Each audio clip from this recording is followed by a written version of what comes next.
Hello, നമസ്കാരം. ഇന്നൊരു കുഞ്ഞു നാടൻ ഊണായാലോ? അപ്പോൾ ദേ ചോറൊക്കെ ആവുന്നുണ്ട്. അരി തിളച്ചുകൊണ്ടിരിക്കുകയാണ്.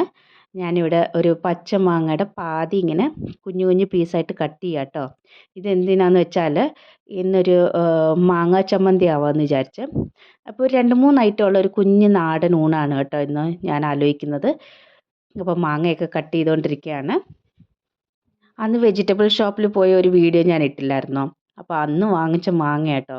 അപ്പോൾ ഇപ്പോൾ സീസൺ ആവുമല്ലേ. അപ്പോൾ ഇപ്പോൾ നിറയെ മാങ്ങയുടെ കാലമൊക്കെയാണ്. അപ്പോൾ ഈ മാങ്ങ ചമ്മന്തിക്ക് ഞാൻ ഇവിടെ 2, 3 ഡ്രൈ ചില്ലിയും കൂടെ എടുത്തിട്ടുണ്ട് കേട്ടോ, അരയ്ക്കാൻ വേണ്ടിയിട്ടാണ്. അപ്പോൾ ഇത് ഡ്രൈ ആയിട്ട് നല്ലോണം ഒന്ന് ഡ്രൈ ഫ്രൈ ചെയ്യാം കേട്ടോ. അപ്പോൾ ഞാൻ ഈ ഡ്രൈ ചില്ലിയുടെ കാര്യം ഒന്ന് പറയണമെന്ന് വിചാരിച്ചു കേട്ടോ. ഞാനൊരു വീഡിയോ ഉണ്ട്. ഈ ഡ്രൈ ചില്ലിയൊക്കെ ആണെങ്കിൽ കാല് വെച്ചാണ് ശരിക്കും പറഞ്ഞാൽ ഇങ്ങനെ ചവിട്ടി ചവിട്ടി ഇവർ ഉണക്കുന്നത് കാണുക. അപ്പോൾ അത് കണ്ടതിന് ശേഷം എനിക്കൊരുമാതിരി. അപ്പോൾ അതുകൊണ്ട് ആരെങ്കിലും ഇതൊക്കെ വാങ്ങിക്കുന്നുണ്ടെങ്കിൽ ഒന്ന് വാഷ് ചെയ്തിട്ട് യൂസ് ചെയ്യുക കേട്ടോ. അപ്പോൾ ഇത് നല്ലോണം ഡ്രൈ ഫ്രൈ ആയിട്ടുണ്ട്. ഞാൻ ഒരു ജാറിലേക്ക് തേങ്ങ, സവാള, ഡ്രൈ ചില്ലി, പിന്നെ ഉപ്പ് ഇതെല്ലാം കൂടി ഇട്ടൊന്ന് അരച്ചതിന് ശേഷം നമ്മൾ മാങ്ങയും കൂടി ഇടുകയാണ് കേട്ടോ. നമ്മൾ ചെറുതായിട്ട് കട്ട് ചെയ്ത മാങ്ങയില്ലേ, പിന്നെ ഞാൻ കറിവേപ്പിലയും കൂടി ഇട്ടായിരുന്നു കേട്ടോ.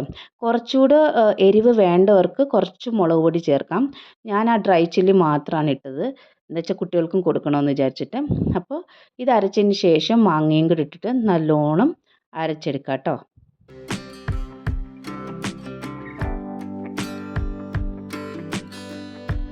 അപ്പോൾ നമ്മുടെ ചമ്മന്തി അവിടെ അരഞ്ഞുകൊണ്ടിരിക്കുകയാണ്. അപ്പോൾ ഞാൻ ഫ്രിഡ്ജിൽ നിന്ന് തൈര് എടുത്ത് വെച്ചിട്ടുണ്ട്. ഇന്നൊരു പുളിശ്ശേരിയും കൂടെ ആവാമെന്ന് വിചാരിച്ചു. ഇത് ഞാൻ വീട്ടിൽ തന്നെ ഇട്ട തൈരാണ് കേട്ടോ. നല്ല കട്ടിയായിട്ട് നല്ല പുളിയോടൊക്കെ ആയിട്ട് നല്ല കട്ടിയുള്ള തൈരാണ്. അപ്പോൾ അത്രയും നമുക്ക് വേണ്ട. അതുകൊണ്ട് ഞാൻ കുറച്ച് തൈര് മാറ്റി വെക്കുകയാണ്. പിന്നീട് നമുക്ക് വേറെ എന്തിനേലും ഉപയോഗിക്കാം, അല്ലെങ്കിൽ തൈരായിട്ട് തന്നെ ഉപയോഗിക്കാമല്ലോ. അപ്പോൾ കുറച്ച് മാറ്റി വെച്ചിട്ട് ബാക്കിയുള്ള തൈര് ഒരു വിസ്ക് വെച്ചിട്ട് നല്ലോണം കട്ടയില്ലാണ്ട് ഞാൻ ഒന്ന് അടിച്ചെടുക്കാം കേട്ടോ.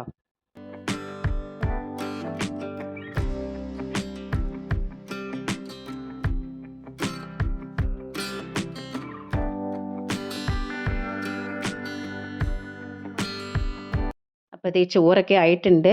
ഈ കല്ലുണ്ടല്ലോ എത്ര വർഷം പഴക്കമുള്ളതാണെന്ന് എനിക്ക് തന്നെ അറിയത്തില്ല. അപ്പോൾ ഈ ചോറായിട്ടുണ്ട്.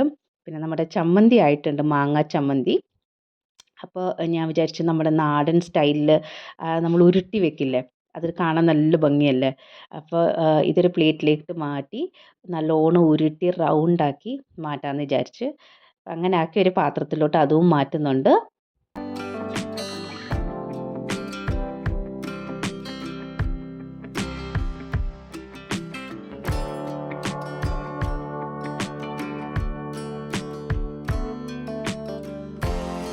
ബാക്ക് ടു നമ്മുടെ മോരുകറി ഓർ പുളിശ്ശേരി. അപ്പം ഞങ്ങളുടെ നാട്ടിലൊക്കെ ഇങ്ങനെ കേട്ടോ മോരുകറി ഉണ്ടാക്കുന്നത്.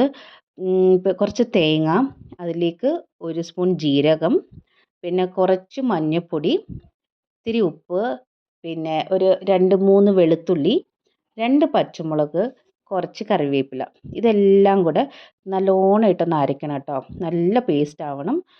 കുറച്ച് വെള്ളം ഒഴിക്കുക, ആദ്യം കുറച്ച് വെള്ളം ഒഴിച്ച് അരയ്ക്കുക, പിന്നീട് കുറച്ചുകൂടെ വെള്ളം ഒഴിച്ച് നല്ല മഷി പോലെ അരയ്ക്കണം കേട്ടോ. ഇപ്പം ഞാൻ ഒരു ചെറിയ കുക്കർ എടുത്തിട്ടുണ്ട്. കുക്കർ വിസിലൊന്നും വെക്കണ്ട കേട്ടോ, വേറെ കുക്കറിൻ്റെ ബോട്ടം മാത്രം മതി നമുക്ക്. അപ്പോൾ അതിലേക്ക് നമ്മൾ അരച്ച ആ തേങ്ങയുടെ പേസ്റ്റ് ഇല്ലേ, അത് നല്ലോണം ഒഴിക്കുക. അതിൽ ബാക്കിയുള്ളതൊക്കെ കുറച്ച് വെള്ളം ഒഴിച്ച് കഴുകിയും കൂടെ ഒഴിക്കുക കേട്ടോ. എന്നിട്ട് നല്ലോണം പച്ചമണം മാറുന്നവരെ ഇതൊന്ന് കുക്കായി എടുക്കണം. നല്ലോണം തിളച്ചതിന് ശേഷം നമുക്ക് ഇത് ഓഫ് ചെയ്തിട്ട് വേണം കേട് ചേർക്കാനായിട്ട്. അപ്പോൾ അത് എൻ്റെ ആ അരപ്പ് കുറച്ച് കട്ടിയായിരുന്നു, അപ്പോൾ കുറച്ചുകൂടെ വെള്ളം ഒഴിച്ചിട്ടുണ്ട്. അപ്പോൾ ഇതൊന്ന് നല്ലോണം തിളച്ച് വരണം.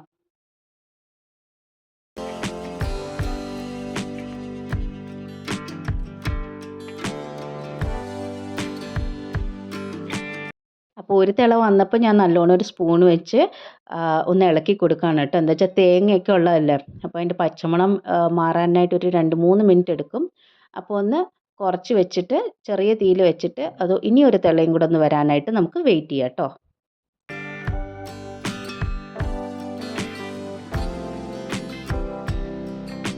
അപ്പോൾ ദേ നമ്മുടെ തേങ്ങയുടെ അരപ്പ് നല്ലോണം വെന്തുണ്ട്. ഞാൻ ഗ്യാസ് ഓഫ് ചെയ്ത് 2 മിനിറ്റ് വെയിറ്റ് ചെയ്ത് കേട്ടോ. ചൂടിലോട്ട് നമ്മൾ തൈര് ഒഴിച്ചാണ്ടല്ലോ എല്ലാം കൂടെ ഒരുമാതിരി ഉടഞ്ഞു പോവും. അതുകൊണ്ട് ഞാൻ 2 മിനിറ്റ് തണുപ്പിച്ചിട്ടാണ്, തണുപ്പിച്ചെന്ന് പറഞ്ഞാൽ ഒരു ലൈറ്റായിട്ടുള്ള ചൂട് ഒന്ന് മാറണം. അപ്പോൾ അത് മാറിയതിന് ശേഷം നമ്മൾ വിസ്ക് ചെയ്ത് വെച്ചില്ലേ കട്ടയില്ലാത്ത തൈര്, അത് ഇതിലേക്ക് ഒഴിക്കുക. ഇതിലേക്ക് ഒഴിച്ചിട്ട് ചെറിയ തീയിൽ വെക്കണം, എന്നുവെച്ചാൽ തിളയ്ക്കാൻ പാടില്ല. തൈരൊന്ന് തൈരല്ല മോരൊന്ന് ചെറിയ ചൂട് ആയാൽ മാത്രം മതി. പിന്നെ ബാക്കിയുള്ള തൈരും കൂടെ ഞാൻ ഇച്ചിരി വെള്ളം ഒഴിച്ച് കഴുകി ഒഴിക്കുന്നുണ്ട്. അപ്പോൾ ഒന്ന് ചൂടായാൽ മാത്രം മതി കേട്ടോ. അപ്പോൾ നമ്മുടെ ആയിട്ടുണ്ട്. ഓഫ് ചെയ്യാണ് ഞാൻ തീയ്. ഇപ്പോൾ ഇതിലേക്ക് നമ്മൾ സീസണിങ് ചെയ്യാൻ പോവാണ്. അതിന് വേണ്ടിയിട്ട് കുറച്ച് എണ്ണ നമ്മൾ സീസണിങ് ചെയ്യുന്നതിലോട്ട് ഒഴിക്കുകയാണ്. അപ്പോൾ എണ്ണ ചൂടായതിന് ശേഷം കടുക് ഇടുന്നുണ്ട്. കടുകൊന്ന് പൊട്ടിയതിന് ശേഷം ഞാൻ ഒരു അര സവാള കുഞ്ഞായിട്ട് കട്ട് ചെയ്തത് ഇതിലേക്ക് ഇടുന്നുണ്ട് കേട്ടോ. ഇതെന്താ വെച്ചാൽ നമ്മൾ വെറും ഒന്ന് കടുക് വറക്കാനല്ലേ, അപ്പോൾ ഒത്തിരി സവാള മതി. കുഞ്ഞുള്ളി ഉണ്ടെങ്കിൽ അത്രയും നല്ലത്, നല്ല ടേസ്റ്റ് ആയിരിക്കും. അപ്പോൾ ഞാനിപ്പോൾ സവാള അരമുറിയാണ് ഇട്ടിരിക്കുന്നത്. അതും കൂടെ ഒന്ന് നല്ലോണം ഒന്ന് താളിച്ചതിന് ശേഷം നല്ലോണം ഒരു ലൈറ്റ് ബ്രൗൺ കളർ ആയതിന് ശേഷം നമ്മൾ ഒരു 2 ഡ്രൈ ചില്ലിയും കൂടി ഇടാം. എന്നിട്ട് കൂടെ തന്നെ ഒരു 3ഓ 4ഓ ഇല കറിവേപ്പില, കറി ലീവ്സ് അതും കൂടി ഇട്ടിട്ട് ഒന്ന് നല്ലോണം സീസണിങ് ചെയ്യാം.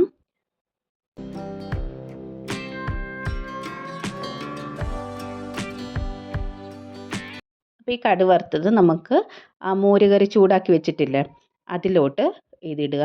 അപ്പോൾ ഇത് എടുക്കുമ്പോൾ നല്ല ചൂടാട്ടോ, എൻ്റെ കൈ വരെ പൊള്ളി. അപ്പോൾ ഇതിലോട്ട് ഒഴിച്ചിട്ട് അതിൽ ബാക്കിയുള്ള കുറച്ച് എണ്ണയും കടുകൊക്കെ അതിലൊക്കെ ഒട്ടിയിരിക്കില്ലേ, അപ്പോൾ അതെന്ത് ചെയ്യാന്ന് വെച്ചാൽ നമുക്ക് ഇതിൽ നിന്ന് ഒരു 1ഓ 2ഓ സ്പൂണ് മോരുകറി ഇതിലോട്ട് ഒഴിച്ചിട്ട് അതും കൂടെ നന്നായിട്ട് വടിച്ചെടുക്കാം കേട്ടോ. ഇങ്ങനെയൊക്കെ ചെയ്യുമ്പോൾ നല്ല ടേസ്റ്റാണെന്നാണ് എൻ്റെ അമ്മയൊക്കെ പറയാറുള്ളത് കേട്ടോ. ചിലപ്പോൾ വേസ്റ്റ് ചെയ്യാണ്ടിരിക്കാൻ വേണ്ടിയിട്ടുള്ളൊരു ട്രിക്ക് കൂടി ആയിരിക്കും. പക്ഷേ എന്തായാലും വേസ്റ്റ് ചെയ്യണ്ടല്ലോ, അതല്ലേ. അപ്പോൾ നമ്മുടെ മോരുകറി ഇവിടെ നന്നായിട്ട് റെഡി ആയിട്ടുണ്ട്. ദേ ഇവിടെ മാങ്ങ ചമ്മന്തി റെഡിയായി, നമ്മുടെ മോരുകറി അല്ലെങ്കിൽ പുളിശ്ശേരി, അപ്പോൾ അതും റെഡി. ഇത് സിമ്പിൾ പുളിശ്ശേരി കേട്ടോ. അപ്പോൾ അതും റെഡി ആയിട്ടുണ്ട്, ചോറ് റെഡി ആയിട്ടുണ്ട്. അപ്പോൾ നമുക്ക് ചോറ് വിളമ്പിയാലോ. ഞാനിവിടെ ഒരു പ്ലേറ്റ് എടുത്ത് വെച്ചിട്ടുണ്ട്. അപ്പോൾ ചോറ് വിളമ്പാണ്. ഞാൻ കുറച്ച് മെഴുക്ക് പുരട്ടിയും കൂടെ വെച്ചിട്ടുണ്ടായിരുന്നു കേട്ടോ. ഉരുളക്കിഴങ്ങും ക്യാരറ്റ്, ബീൻസ്, പിന്നെ എന്താ പറയുക, ബ്രിഞ്ചോൾ, വഴുതനങ്ങ, അപ്പോൾ അതും കൂടെ കട്ട് ചെയ്ത് ഒരു ചെറിയൊരു മെഴുക്ക് പുരട്ടി പോലെ വെച്ചിട്ടുണ്ടായിരുന്നു കേട്ടോ. അതും കൂടെ ഉണ്ട് കേട്ടോ. അതിൻ്റെ റെസിപ്പി ഞാൻ പിന്നെ എപ്പോഴേലും ഇടാവേ. അപ്പോൾ ദേ ചോറ് വിളമ്പാണ്. നല്ല നാടൻ സ്റ്റൈല്, കുഞ്ഞ് നാടൻ സ്റ്റൈല് ഊണെന്ന് പറയാം കേട്ടോ. അപ്പോൾ എല്ലാവരും ഇതൊന്ന് ട്രൈ ചെയ്യുക, ഇഷ്ടപ്പെടുമെന്ന് വിചാരിക്കുന്നു. അപ്പം ഞാൻ കഴിക്കാൻ പോവാം കേട്ടോ. ഇതിൻ്റെ കൂടെ ഉണ്ടല്ലോ ഒരു ഫിഷ് ഫ്രൈയോ ഇല്ലെങ്കിൽ ഒരു എഗ് ഓംലെറ്റോ ഒക്കെ ഉണ്ടെങ്കിലുണ്ടല്ലോ, അടിപൊളിയായിരിക്കും കേട്ടോ. ഞങ്ങൾക്ക് ഇതൊന്നും ഇപ്പോൾ കഴിക്കാൻ പറ്റില്ല. എന്താണെന്ന് വെച്ചാൽ ഞാൻ പറഞ്ഞില്ലേ, മോന് സുഖമില്ലാണ്ട് ഇപ്പോൾ നോൺ വെജ് നിർത്തി വെച്ചിരിക്കുകയാണ് കുറച്ച് ദിവസത്തേക്ക്. പക്ഷേ ഈ ഒരു കോമ്പിനേഷൻ അടിപൊളിയായിരിക്കും. എല്ലാവരും ഒന്ന് ട്രൈ ചെയ്യണേ, എന്നിട്ട് അഭിപ്രായം അറിയിക്കണം. ഫുൾ വീഡിയോ കാണാനായിട്ട് നോക്കുക, സപ്പോർട്ട് ചെയ്യുക. സബ്സ്ക്രൈബ് ചെയ്യാത്തവർ സബ്സ്ക്രൈബ് ചെയ്ത് സപ്പോർട്ട് ചെയ്യുക. അപ്പോൾ അടുത്ത വീഡിയോയിലൂടെ കാണാം. ബൈ.